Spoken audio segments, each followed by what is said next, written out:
शरद पवार आणि अजित पवार या काका पुतण्याचा वाद खरा की खोटा, काकाला एका हाती सत्ता महाराष्ट्रामध्ये का मिळवता आलेली नाही, यांच्यातला वाद जो आहे तो किती खरा होता आणि किती खोटा होता या संदर्भाने चर्चा आपण करणार आहोत। खरं तर महानगरपालिकेच्या निवडणुकीमध्ये काकाचं पानिपत झालं आणि अनेक ठिकाणी काकाच्या पारड्यामध्ये शून्य जागा पडल्या।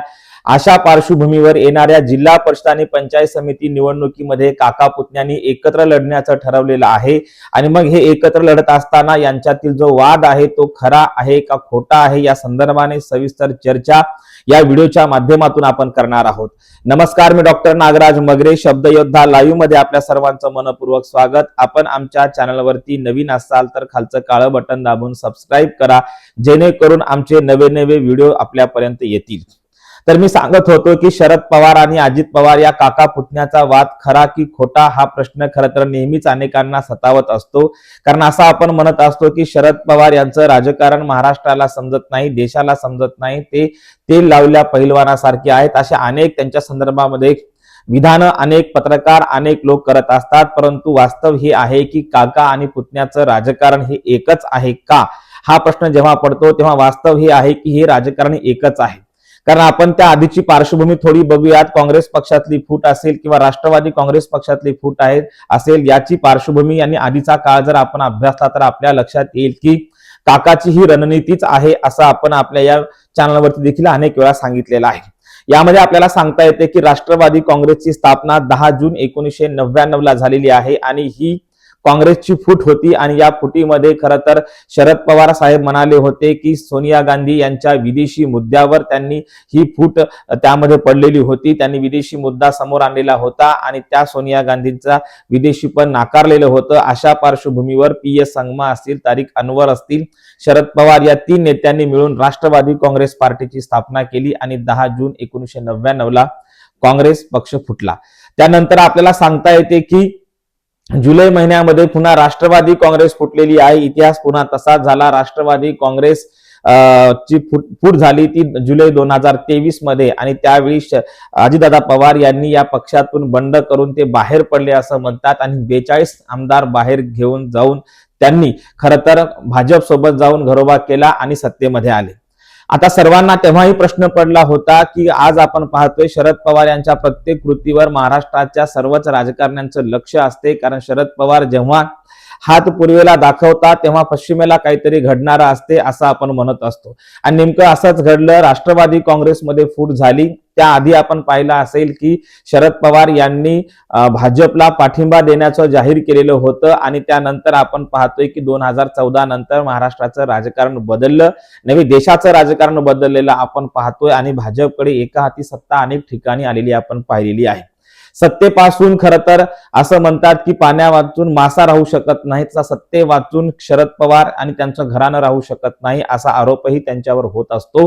परंतु एक आपल्याला सांगता येते की ते झालं आणि सकाळचा शपथविधी असेल किंवा त्यानंतर राष्ट्रवादी काँग्रेसमध्ये पडलेली फूट आणि 42 आमदार सोबत घेऊन अजितदादा पवार यांनी थेट सत्तेशी केलेली हातमिळवणी आणि त्यानंतर पुरोगामी विचारधारेला दिलेली तिलांजली, त्याला वाहिलेली श्रद्धांजली सर्व महाराष्ट्रानं पाहिली आणि मग अशा पार्श्वभूमीवर राष्ट्रवादी काँग्रेसकडे जो पुरोगामी नावाखाली असलेला मतदार वर्ग आहे तो सर्व वर्ग पाठीमागे गेला आणि नेमकी यावर लक्षात येतं की जवळपास आपण पाहतोय की 23च्या नंतर ते आता महानगरपालिकेमध्ये दोन्हीही काका पुतणे एकत्र आले आणि एकत्र आल्यानंतर सर्व महाराष्ट्राच्या भुवया उंचावल्या। प्रत्येकानं सांगितलं की आमचा अंदाज खरा होता, कारण काका आणि पुतण्यामध्ये मुळात भांडण झालंच नव्हतं। आपल्याला माहितच आहे मध्यंतरी आपण पाहिले 98-99च्या दरम्यान एका पाठ्यपुस्तकामध्ये चोरी झालीच नाही नावाचा धडा होता। नेमकं तसंच आहे या ठिकाणी देखील आपल्याला सांगता येतं की पक्ष फुटलाच नाही, फक्त सत्तेसोबत जाण्यासाठी माझ्यावर पुरोगामी शब्द माझ्या पाठीशी आहे, पुरोगामी शब्द घेऊन मी महाराष्ट्राचं राजकारण गेल्या 40-50 वर्षापासून करतो, त्यामुळे मला थेट भाजप सोबत गेलं तर मला माझा राजकीय एकूण अजेंड्यावरती आणि माझ्यावरचा विश्वास जो उरला सुरला आहे तो देखील कमी होईल, अशी भीती शरद पवार यांना होती का असा प्रश्न पडतो। जर तशी भीती असेल होती मनात म्हणूनच त्यांनी पुतण्याला सत्तेसोबत जायला सांगितलं का, हा देखील प्रश्न अनेक वेळा लोक विचारतात। आणि मग अशा पार्श्वभूमीवर आपल्याला सांगता येतं की ही जी काही पक्षफूट आहे ही झालीच नाही. जसं आपण पाहतोय एकनाथजी शिंदे असतील किंवा उद्धव ठाकरे असतील, या दोन नेत्यांमध्ये ज्या पद्धतीने एकमेकावर टीकांची फायरिंग होते तशी फायरिंग कधीच सुप्रिया सुळे आणि त्यांचे बंधू अजित पवार यांच्यामध्ये झालेली दिसून येत नाही. किंवा राष्ट्रवादी काँग्रेस मधल्या कोणत्याही बड्या नेत्यानं त्यांच्यावरती टीका केली नाही. ज्या पद्धतीने खालच्या लेवलला टीका एकनाथजी शिंदे यांच्या बंडानंतर झाल्या होत्या तशा टीका शरद पवार यांच्या पक्षफुटीच्या नंतर अजित पवार यांच्यावर झालेल्या नव्हत्या. तेव्हाच आपल्या सर्वांच्या लक्षात आलं असेल की ही जी फूट आहे ही केवळ सत्तेसोबत जाण्यासाठी केलेली ही धडपड आहे. आणि मग अशा पार्श्वभूमीवर आपण पाहतोय म्हणूनच महाराष्ट्रामध्ये शरद पवार यांना एका हाती सत्ता मिळवता आली नाही असा देखील प्रश्न, असे देखील उत्तर सोशल मीडियामध्ये लोक खरं तर कमेंट करत असतात की शरद पवार यांना एका हाती सत्ता न मिळण्याचं कारण एकमेव कारण आहे की ते एका विचारावर ठाम राहत नाहीत. पुरोगामी विचार घेऊन जाण्याचं ढोंग आणि एका विचारावर ठाम न राहणे, आणि म्हणूनच शरद पवार यांच्या पाठीमागे उभा असलेला जो काही पुरोगामी मतदार आहे तो पाठीमागे होत गेला. आणि आज आपण पाहतोय महानगरपालिकेमध्ये शरद पवार यांच्या पदरामध्ये शून्य जागा, काही ठिकाणी जवळपास 14 ते 15 ठिकाणी शून्य जागा त्यांच्या पदरात पडलेल्या आहेत. याचं कारण एकच आहे की शरद पवार यांचं अविश्वासाचं राजकारण. आणि मग आपल्याला सांगता येते की ही फूट झालीच नाही. जसं की मी सांगत होतो, शिवसेनेमध्ये फूट झाल्यानंतर ज्या पद्धतीने दोन्हीकडील नेत्यांनी ज्या पद्धतीने एकमेकावर टीका केली, संजय राऊत असतील किंवा उद्धव ठाकरे असतील यांनी केलेली, इकडे आपण पाहतोय एकनाथजी शिंदे यांच्यावर टीका असेल, त्यांच्या अनेक सहकार्यांवर केलेली टीका असेल, ही टीका आपण पाहिली असेल की थेट होती. तसंच आपण पाहतोय सुषमा अंधारे यांनी देखील मोठ्या प्रमाणात टीका ही शिवसेना एकनाथजी शिंदे यांच्यावर आणि त्यांच्या सर्व सहकारी नेतृत्वावर केली होती. तशी टीका राष्ट्रवादी फुटल्यानंतर कोणत्या नेत्याने केली असं आपल्याला आठवत नाही. मुळामध्ये मराठा वर्चस्ववादी राजकारण खरं तर शरद पवार यांनी केलं हे आपल्याला कायम दिसून येतं. आणि याच्यामध्ये एक आपल्याला सांगता येतं, छगन भुजबळ आणि धनंजय मुंडे आणि जितेंद्र आव्हाड हे 2-3 ओबीसी नेते सोडले तर राष्ट्रवादी काँग्रेस शरद पवार यांच्याकडे आपण पाहतोय कायम एकत्र राष्ट्रवादी असताना मराठा वर्चस्व राजकारणात दिसून आलं. परंतु आज आपण पाहतोय एकनाथजी शिंदे यांच्या पाठीशी आता सर्व महाराष्ट्रातला मराठा वर्ग एकवटलेला दिसून येतोय. कारण शरद पवार यांनी आरक्षणाच्या संदर्भाने असेल, फुटीच्या संदर्भाने असेल, स्पष्ट अशी भूमिका घेतलेली नाही. हे मतदारांमध्ये गेलेलं आपल्याला दिसून येते. जर त्यांनी आरक्षणाच्या संदर्भाने थेट आणि स्पष्ट भूमिका घेतली असती तर मराठा क्रांती मोर्चा असेल किंवा इतर काही मराठा संघटना असतील त्यांच्या पाठीशी उभ्या राहिल्या असत्या. जेव्हा 14 ते 15 महानगरपालिकेत आपल्याला शून्य जागा मिळतात याच्यावरून कळतं की मराठा समुदाय देखील आता शरद पवार यांच्या पाठीशी राहिलेला नाही. त्यांच्या स्पष्ट भूमिकेमुळे त्यांना या कारणांमुळे खरं तर महाराष्ट्रात एका हाती सत्ता त्यांना मिळवता आलेली नाही. उत्तर प्रदेशमध्ये मायावती असतील किंवा अखिलेश यादव असतील किंवा यादव परिवार असेल किंवा इकडे आपण पाहतोय की बिहारमध्ये यादव परिवार असेल, ममता बॅनर्जी असतील, अनेक ठिकाणी इकडे आंध्र प्रदेशमध्ये देखील एका हाती सत्ता मिळवणारे, राज्यात एका हाती सत्ता मिळवणारे नेते आपण पाहिलेत. परंतु शरद पवार यांच्या संदर्भाने विचार केला तर एका हाती सत्ता त्यांना याच कारणामुळे मिळाली नाही का हा देखील प्रश्न पडतो. कारण त्यांची जी भूमिका आहे ती भूमिका ठाम नव्हती, तडजोडीची भूमिका होती आणि कायम धरसोडीची भूमिका असल्यामुळे कदाचित त्यांना एका हाती सत्ता मिळवता आली नसेल. आणि आज आपण पाहतोय महाराष्ट्रामध्ये शिवसेनेकडे मोठ्या प्रमाणामध्ये मराठा जो काही मतदार आहे तो वळलेला आहे. इतर समुदाय देखील शिवसेनेच्या पाठीमागे उभा आहे एकनाथजी शिंदे यांच्या.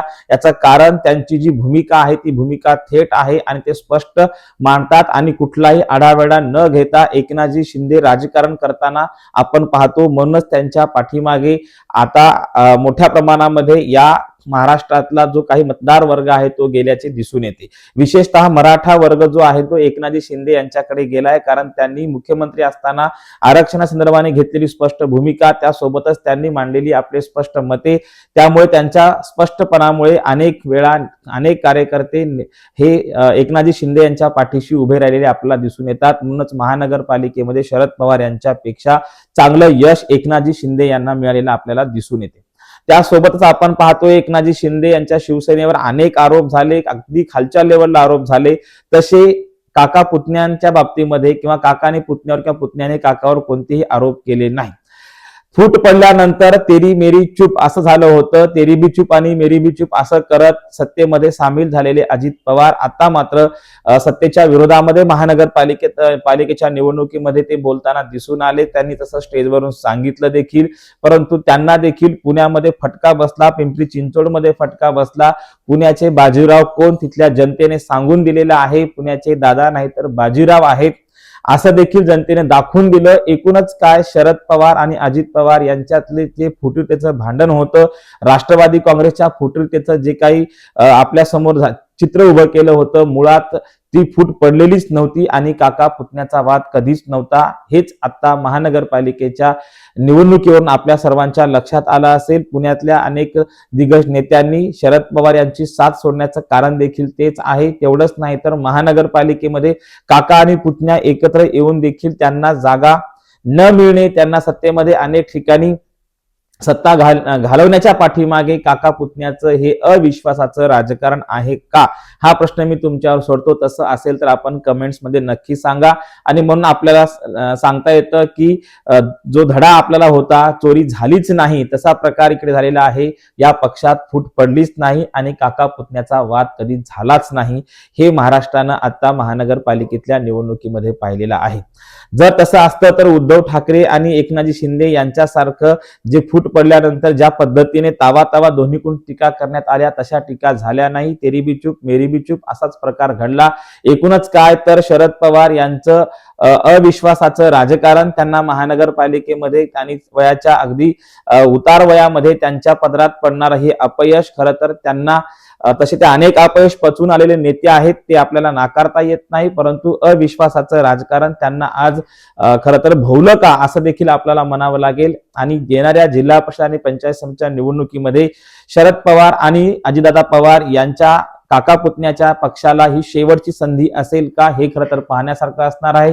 शहरी भागामध्ये भाजप आणि शिवसेनेचा दबदबा जसा आहे तसा ग्रामीण भागामध्ये शिवसेना एकनाथजी शिंदे यांचा दबदबा आहे.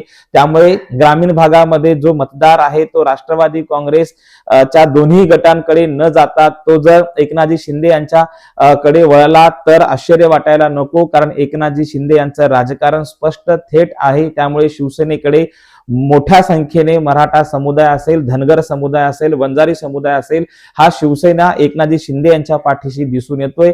त्यामुळे ग्रामीण भागामध्ये नेमकं चित्र काय राहणार, काका पुतण्याच्या या खोट्या वादावर ग्रामीण भागातली प्रतिक्रिया या जिल्हा परिषद आणि पंचायत समिती या निवडणुकीमध्ये आपल्याला दिसून येते. एकूणच काय तर शरद पवार आणि अजित पवार यांचं राजकारण जे काय आहे ते अविश्वासाचं राजकारण हे महाराष्ट्रानं पाहिलंय. म्हणूनच महानगरपालिकेमध्ये त्यांना अपयश आले. आता जिल्हा परिषद आणि पंचायत समितीमध्ये नेमकं काय होणार हे पाहण्यासारखं असणार आहे. तर हा वाद खरा होता की खोटा होता हे आपण देखील मला कमेंट्समध्ये नक्की सांगा. धन्यवाद.